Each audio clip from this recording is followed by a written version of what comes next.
How's it going, everybody? Max and Sean here.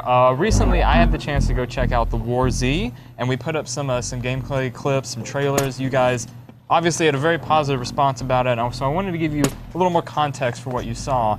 And to help me do that, I brought Sean here because he's played the dayz, which is kind of like the warz, which I've never played, so I thought, we can do a little back and forth. Sure, absolutely. So having not played dayz, tell me about mission structure. Well, that's the beauty of dayz, is that there's no structure to speak of, really. The whole point is that you're on this open world, this island, and you're just trying to stay alive. Okay. There's zombies out there who are trying to kill you. There's a whole bunch of other player characters out there who are trying to kill you. The zombies want to kill you because you are a zombie. Yes. Wait, no. Because they are zombies. And you're a human.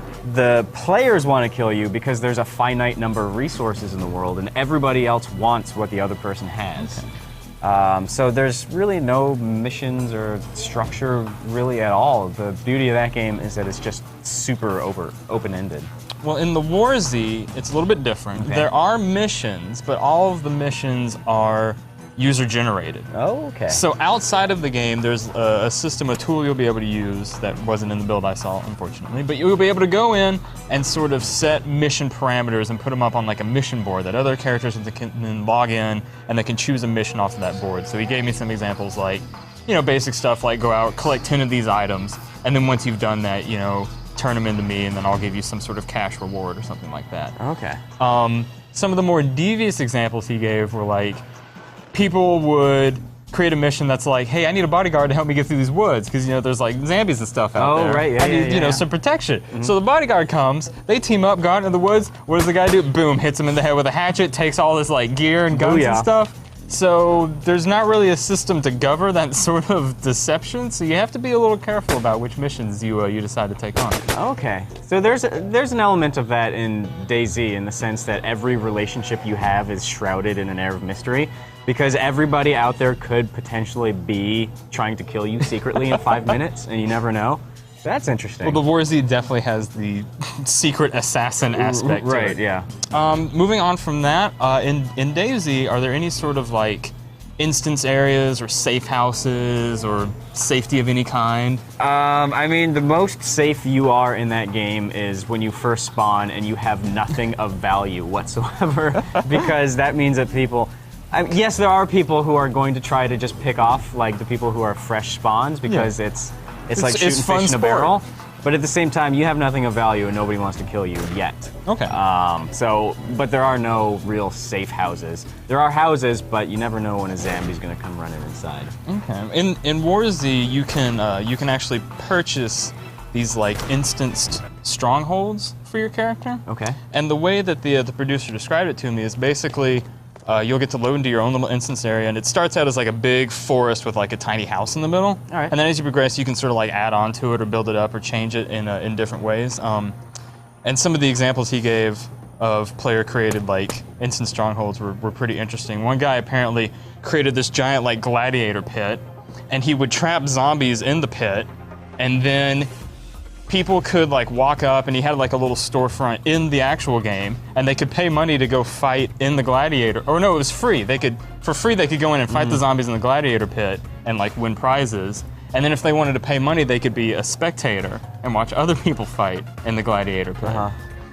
Other people were doing like their own sort of fight club type situations too, where they would invite people in, have them fight, and do different contests and get prizes that way. So how do you build these structures? Is there like a Minecraft element where you're picking up blocks and like hauling them over and carving your own out? That's a very good question.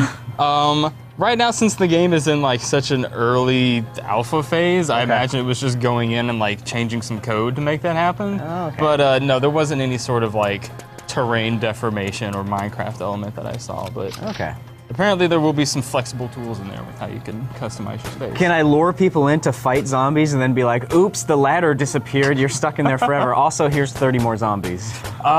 Maybe. I mean, it is up to the player to move in at their own risk. I mean, the game isn't forcing to do it. Sounds like fun.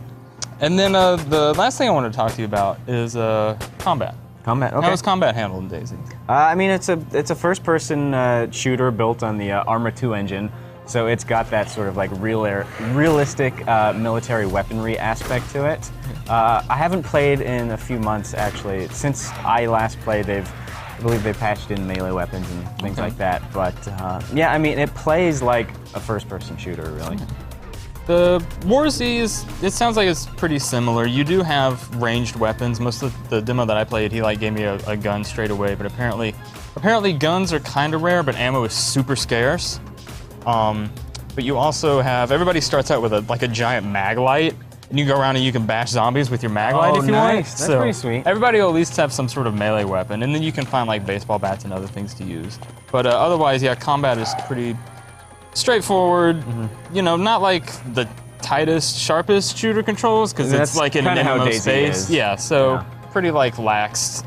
Looking over my notes, there was one more thing I wanted to add. There are time capsules, which I thought were kind of neat. And basically, they're super cheap to buy, but you get one, and you can write a note and put it in the time capsule and then leave it on the ground in the environment, and it'll be like a permanent fixture that other characters can come by and like open it up and find your note. Oh, and so that's almost like a Dark Souls kind of thing, where you're writing notes to other players. Yeah, totally a Dark Souls thing. And then the way the producer described it, he was hoping like people would leave like little crumb trails, maybe like role play a survivor and like, here's my story from point A to, you know, to point X way out here, and each step along the way you learn a little bit about my backstory or whatever. And then at the end, you're lured into a zombie pit. I know, and then at the end you go into a zombie pit and he's like, surprise! Give me all your stuff. So yeah, hope that gives you guys a little bit of better idea about what the warz is about. It looks, what I saw was like super early, and what they're showing in those trailers and stuff is super early, but the concepts behind it sound really interesting. Is it called the warz or just warz? I believe, that's also a good question. I think it is just warz. Okay, because you're alternating here. Am I switching back and forth? Yeah. I'm pretty sure it's warz, but don't quote me on that. Okay. But obviously you can go on GameSpot.com, find more videos and trailers about it, and we'll be sure to bring you more coverage about the game as it becomes available.